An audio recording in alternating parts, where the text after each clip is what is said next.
El año era 1832. Un invierno implacable se había abatido sobre el modesto asentamiento fronterizo de Hollow Creek, Missouri. La nieve caía con fuerza sobre los techos de madera de las cabañas dispersas, y el viento aullaba entre las ramas desnudas de los robles que rodeaban la comunidad aislada. Fue durante esta estación despiadada que comenzó la historia de los tres hermanos Blackwood, un relato que atormentaría los sueños de los habitantes de Hollow Creek durante generaciones. Hollow Creek era, como muchos otros asentamientos fronterizos de su época, una colección de almas valientes que se habían aventurado hacia el oeste en busca de tierras y oportunidades. Agricultores, cazadores y comerciantes componían la mayoría de su población, con una pequeña iglesia y una tienda general que servían como el corazón de la vida comunitaria. La mayoría de las personas se conocían por su nombre, y los forasteros eran lo suficientemente raros como para despertar atención y sospechas. Nuestra historia comienza con el Dr. Samuel Thornton, el único médico del asentamiento, quien había llegado a Hollow Creek unos 5 años antes. Tras completar su formación médica en Filadelfia, era un hombre de ciencia en un lugar donde la superstición aún tenía peso, y aunque era respetado por su conocimiento, quienes lo trataban lo miraban con una mezcla de reverencia y recelo. En la noche del 17 de enero de 1832, mientras la temperatura caía a niveles insoportables, el Dr. Thornton fue despertado por un golpeteo frenético en su puerta.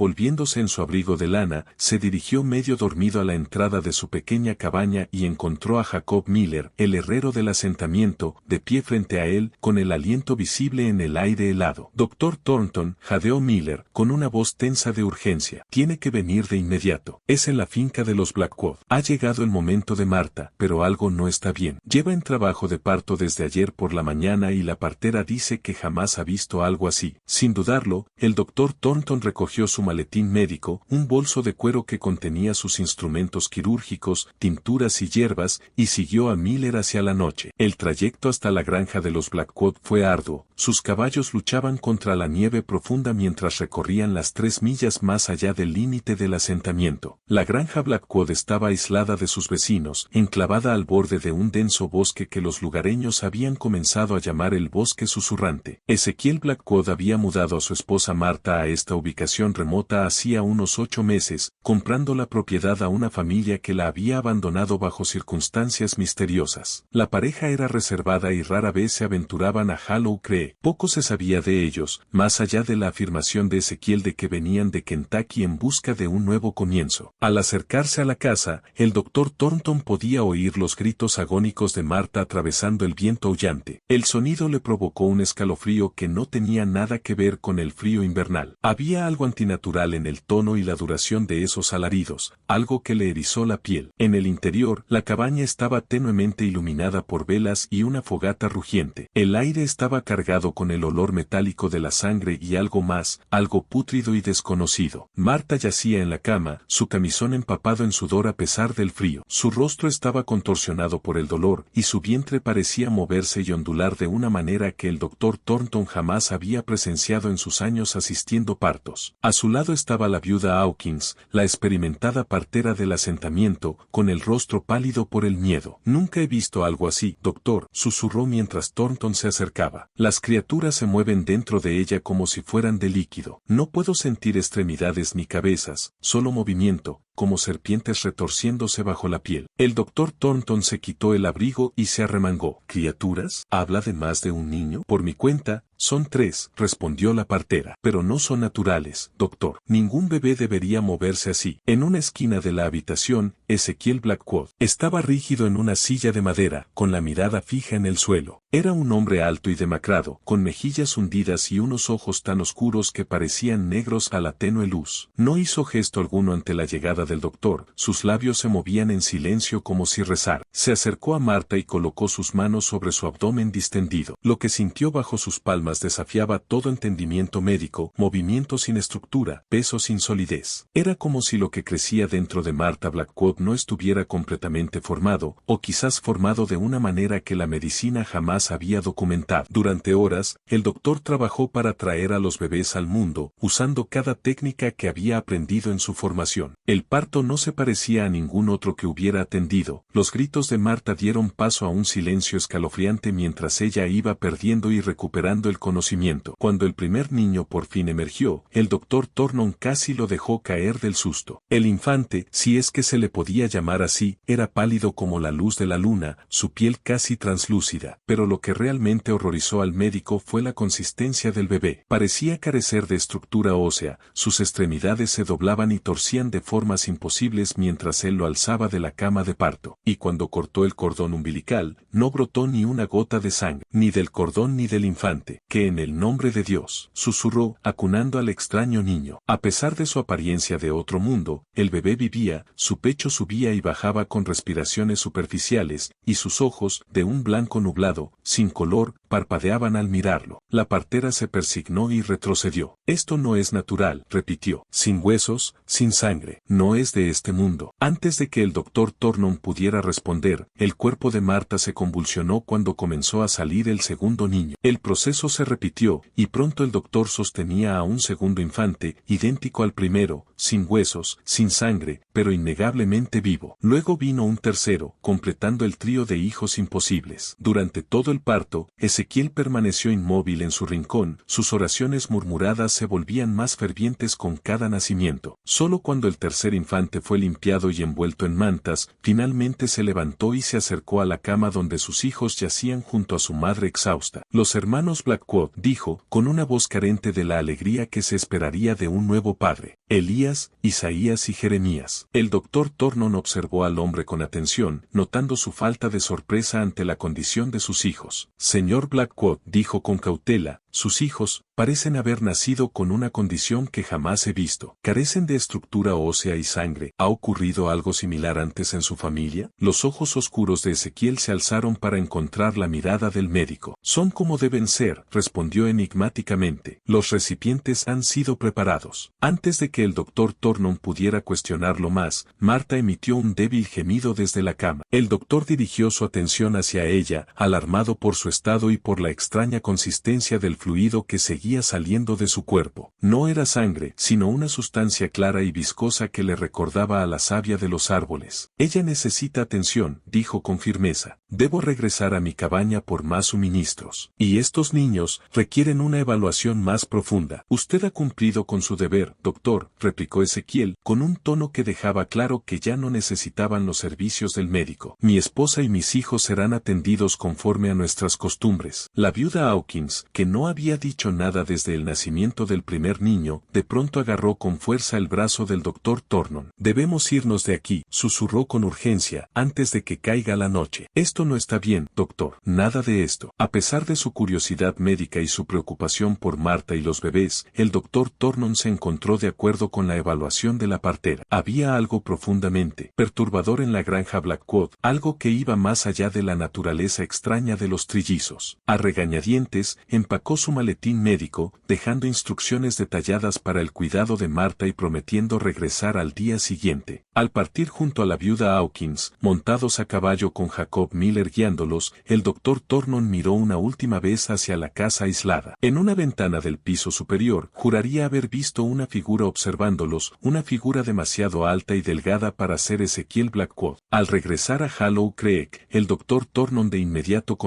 documentó los eventos de aquella noche en su diario médico, dibujando la inusual apariencia de los trillizos Blackwood y anotando su aparente ausencia de estructura ósea y sangre. Su mente científica buscaba explicaciones racionales, tal vez una nueva forma de condición congénita o una enfermedad desconocida que afectaba el desarrollo fetal. Pero en los días siguientes, la racionalidad dio paso a un temor creciente a medida que la extrañeza que rodeaba a la familia Blackwood se intensificaba. Fiel a su palabra, el doctor Thornton intentó regresar a la granja al día siguiente del nacimiento, solo para encontrar el camino bloqueado por árboles caídos que antes no estaban allí. Cuando finalmente logró llegar a la propiedad 2 días después, tomando una ruta indirecta a través del bosque susurrante, encontró la casa inquietantemente silenciosa. Ezequiel respondió a su llamado, parado en el umbral con su imponente figura bloqueando cualquier vista del interior. Sus servicios no son necesarios, doctor, dijo sin rodeos. Mi esposa y mis hijos están están prosperando. Como médico, debo insistir en examinarlos, replicó el doctor Thornton, tratando de mantener su autoridad profesional. La condición con la que nacieron sus hijos no tiene precedentes en la literatura médica. Podrían necesitar atención especializada. Una sonrisa fría se extendió por el rostro demacrado de Ezequiel. Están recibiendo exactamente el cuidado que necesitan. La transición ha comenzado. ¿Transición? No entiendo. No necesita entender, doctor. Solo sepa que mis hijos crecerán fuertes a su manera. Ahora le pido que abandone nuestra propiedad y no regrese. Valoramos nuestra privacidad. Con esas palabras, Ezequiel cerró la puerta, dejando al doctor Thornton de pie, desconcertado, en la nieve. Mientras montaba su caballo para regresar a Hollow Creek, el médico no podía sacudirse la sensación de que algo siniestro se desarrollaba en la granja Blackwood, algo que escapaba por completo a su experiencia médica. En las semanas que siguieron, los rumores sobre los trillizos Blackwood se propagaron por Hollow Creek como un incendio. La viuda Hawkins, pese a la petición del doctor Thornton de mantener la discreción, habló abiertamente sobre el parto antinatural que había presenciado. El asentamiento hervía de especulación y temor. Algunos sugerían que los bebés eran cambiados dejados por espíritus del bosque, otros susurraban sobre brujería y pactos oscuros. El doctor Thornton intentó sofocar los rumores con explicaciones científicas, pero incluso él tenía dificultades para explicar lo que había visto. Sus cartas a colegas médicos en Filadelfia quedaron sin respuesta y su propia investigación sobre anomalías congénitas no arrojó ninguna condición que coincidiera con las peculiares características de los hermanos Blackwood. Mientras el invierno cedía lentamente a la primavera, la familia Blackwood permanecía aislada en su granja. A veces se veía a Ezequiel comprando provisiones en la tienda general, pero Marta y los infantes nunca lo acompañaban. Cuando se le preguntaba por su familia, sus respuestas eran vagas y poco informativas, limitándose a decir que su esposa se recuperaba bien y que los niños crecían como se esperaba. Fue a fines de abril, cuando la última nieve se derretía y el bosque comenzaba a reverdecer, que ocurrió la primera desaparición. Thomas Reed, un trampero que trabajaba en las zonas cercanas al bosque susurrante, no regresó de sus rondas. Un grupo de búsqueda encontró su cabaña vacía, sin señales de lucha, pero con una extraña sustancia viscosa en el marco de la puerta, similar a la que el doctor Thornton había observado durante el nacimiento en la granja Blackwood. Un mes después, la joven Sarah Collins, hija de 13 años del molinero, desapareció mientras recolectaba moras tempranas en el borde del bosque. De nuevo, la única pista fue un rastro de fluido claro, parecido a savia, que conducía al bosque susurrante, en dirección a la granja Blackwood. El asentamiento se llenó de temor, y muchos lanzaban miradas sospechosas hacia la propiedad aislada de los Blackwood. Sin embargo, nadie se atrevía a acercarse, en parte por miedo y en parte porque el reverendo Clark, el predicador de Hollow Creek, pedía calma y advertía contra las acusaciones sin fundamento. No debemos ceder a la superstición ni al miedo, dijo a su congregación durante el servicio dominical. El Señor nos pone a prueba de muchas maneras, y sacar conclusiones sin pruebas es obra del demonio. Pero el doctor Thornton no podía acallar su creciente inquietud. La coincidencia entre las desapariciones y aquella extraña sustancia, tan similar a la que él había presenciado durante el nacimiento de los trillizos, pesaba en su mente, y había otras rarezas que la gente del pueblo comenzaba a reportar. Ganado hallado sin una gota de fluido corporal, pero sin heridas visibles, sonidos extraños que resonaban desde el bosque susurrante por las noches, y avistamientos de lo que algunos describían como niños moviéndose como agua en el borde del bosque durante la luna llena. Decidido a descubrir la verdad, el doctor Thornton comenzó a vigilar la granja Blackwood desde la distancia, acampando en el bosque con su maletín médico y un rifle de caza para protegerse. Durante varias noches no observó nada inusual, aunque el constante susurro del viento entre los árboles, el origen del nombre del bosque, mantenía sus nervios tensos. Fue en la quinta noche de su vigilia, con la luna llena colgando pesada en el cielo, que el doctor Thornton fue testigo de algo que desafiaba toda explicación racional. De la casa salieron 4 figuras, Ezequiel al frente, seguido por lo que parecían ser 3 niños pequeños, aunque su movimiento era fluido e inhumano, más parecido al fluir del agua que a caminar. La extraña procesión se internó en el bosque susurrante, y el doctor Thornton lo siguió a una distancia segura, con el corazón latiéndole con fuerza en el pecho. El bosque de noche era un laberinto de sombras y sonidos, pero las formas pálidas de los niños Blackwood brillaban levemente a la luz de la luna. luna, lo que los hacía fáciles de seguir a pesar de su inquietante desplazamiento ondulante. Tras casi una hora de marcha, el grupo llegó a un claro que el Dr. Thornton nunca había visto antes, un círculo perfecto de tierra estéril rodeado por antiguos robles. En el centro del claro había un altar de piedra, tosco y ancestral, manchado de un oscuro color que el médico temía que fueran siglos de sangre. Ezequiel colocó a sus 3 hijos en el suelo frente al altar y comenzó a recitar un canto en un idioma que el Dr. Thornton no reconocía, gutural y rítmico, con sonidos que ninguna garganta humana debería poder emitir. A medida que el canto se intensificaba, el aire en el claro parecía espesarse, y los susurros del bosque crecían en volumen, casi ahogando la voz de Ezequiel. Entonces, para horror del médico, los 3 hermanos Blackwood comenzaron a transformarse. Sus formas ya líquidas parecían derretirse aún más, sus extremidades se alargaban y torcían de formas imposibles. Su piel pálida se volvía translúcida, revelando no órganos ni huesos, sino patrones iridiscentes que giraban y se movían como símbolos vivos. De entre los árboles emergieron figuras sombrías, seres altos, demacrados, con extremidades demasiado largas y articulaciones que se doblaban en direcciones incorrectas. Rodearon el altar, moviéndose de forma espasmódica, como marionetas guiadas por hilos invisibles. El Dr. Thornton se pegó al tronco de un árbol, rezando para no ser descubierto. Su mente racional luchaba por procesar lo que estaba viendo, buscando explicaciones científicas, una alucinación colectiva, sustancias tóxicas, desconocidas en el aire del bosque, su propio agotamiento engañando a sus sentidos. Pero no podía negar el terror visceral que lo invadía al ver a Ezequiel sacar un cuchillo curvo de debajo de su abrigo. Una hoja hecha no de metal, sino de lo que parecía ser hueso, amarillento por el paso del tiempo. El hombre alto se acercó al altar, donde ahora yacía atada una figura que el Dr. Thornton no había notado antes, pero que reconoció con horror, Martha Blackwood, su vientre nuevamente hinchado por el embarazo. Los vasos deben ser alimentados, entonó Ezequiel, su voz resonando claramente en la noche. Los hermanos deben crecer. La puerta debe abrirse. El Dr. Thornton sabía que debía intervenir, que tenía que intentar salvar a Martha de cualquier espantoso ritual que estuviera ocurriendo, pero su cuerpo se negaba a moverse, paralizado por un miedo que superaba cualquier pensamiento racional. Aquello no era algo que un hombre de ciencia pudiera enfrentar. Era algo antiguo y maldito, algo que no debía existir en un mundo regido por leyes naturales. Cuando Ezequiel alzó el cuchillo de hueso sobre su esposa, el Dr. Thornton finalmente rompió su parálisis y tanteó su rifle. Pero antes de poder apuntar, una de las figuras sombrías se giró hacia él, revelando un rostro, si se le podía llamar así, que consistía únicamente en una hendidura vertical donde debería haber una boca. El doctor disparó en pánico, el disparo retumbando en el claro. Ezequiel se giró de golpe, sus ojos oscuros encontrando. El escondite del Dr. Thornton fue descubierto al instante. Con el cuchillo de hueso aún en alto, Ezequiel señaló al médico con la mano libre. «Sé testigo», ordenó, y las 3 formas fluidas de los hermanos Blackwood se deslizaron por el suelo con una velocidad imposible, rodeando al doctor antes de que pudiera recargar su arma. De cerca, los niños eran aún más aterradores. Sus rostros eran reconocibles como los de bebés humanos, pero sus cuerpos cambiaban y se retorcían constantemente, con zarcillos de carne translúcida extendiéndose hacia el doctor como dedos curiosos. Sus ojos sin color lo miraban fijamente, con una inteligencia que ningún niño de 4 meses debería poseer. «No debiste seguirnos, doctor», gritó la voz de Ezequiel desde el altar. «Pero quizás sea la providencia la que te trajo hasta aquí. Los hermanos necesitan sustancia para completar su transformación. Tu conocimiento e intelecto les servirá bien». El doctor Thornton intentó huir, pero las formas líquidas de los trillizos lo rodearon, sus cuerpos fusionándose para crear una prisión viviente. Al tocar su piel, sintió una sensación de ardor, seguida de entumecimiento, como si su fuerza vital estuviera siendo absorbida por sus poros. «¿Qué son ellos?», jadeó, sintiendo cómo se le escapaban las fuerzas. «¿Qué eres tú?». Ezequiel se acercó, las figuras sombrías se apartaron para dejarle paso. «Ellos son los recipientes», dijo con simpleza, «y yo soy su pastor. Hemos esperado siglos la alineación correcta de las estrellas, la línea de sangre adecuada para producir no 1, sino 3 anfitriones adecuados. La familia Blackwood ha sido cuidadosamente cultivada durante generaciones con este propósito». «¿Anfitriones para qué?», logró preguntar el doctor Thornton mientras su visión comenzaba a nublarse. «Para aquellos que vinieron antes», respondió Ezequiel, los que gobernaban esta tierra mucho antes de que tu clase llegara, y gobernarán de nuevo cuando los hermanos maduren y se abra la puerta. Lo último que vio el doctor antes de perder el conocimiento fue a Martha Blackwood en el altar, su vientre abriéndose no con sangre y tejido, sino con ese mismo fluido viscoso y transparente del que emergieron más formas retorcidas cubiertas de símbolos, como las de sus hijos. Cuando el doctor Thornton despertó, estaba acostado en su propia cama en su cabaña en Hollow Creek, con la luz del sol entrando por la ventana. Por un momento creyó que había soñado toda la experiencia horrenda, el claro, el altar, la transformación de los hermanos Blackwood, pero la debilidad en sus extremidades y las extrañas marcas circulares en su piel donde lo tocaron las formas líquidas confirmaban que todo había sido real. Más perturbador aún era el vacío en su memoria, no recordaba cómo había vuelto a su cabaña ni por qué lo habían perdonado, cuando claramente estaba destinado a ser un sacrificio o sustento para los trillizos. Al levantarse con dificultad, notó un papel doblado sobre su escritorio que no estaba allí antes. Al abrirlo, encontró un mensaje escrito con una letra elegante: tu tiempo llegará, doctor, pero aún no. Los hermanos han probado tu conocimiento y lo encontraron valioso. Desean aprender más de tu mundo antes de transformarlo. Obsérvalos. Ahora crecerán rápido. La nota no estaba firmada, pero el doctor no dudaba que provenía de Ezequiel Blackwood o de cualquier entidad que estuviera usando su forma. Decidido a advertir a Hollow Creek del peligro, el doctor Thornton se vistió rápidamente y se dirigió a casa del reverendo Clark. El predicador escuchó su historia con creciente alarma. Su escepticismo inicial dio paso a una profunda preocupación al ver las marcas en la piel del médico y la nota dejada en su escritorio. He escuchado susurros, admitió el reverendo con cautela. Antiguas historias transmitidas por las tribus nativas que una vez habitaron estas tierras. Relatos de seres que vinieron de más allá de las estrellas, que podían tomar forma humana pero necesitaban anfitriones nacidos sin estructura. Los llamaban recipientes. ¿Entonces me cree?, preguntó el doctor, aliviado de encontrar un aliado. Creo que algo antinatural está ocurriendo, respondió el reverendo Clark con cuidado. Si es exactamente como usted lo describe, no lo sé, pero debemos investigar más antes de llevar esto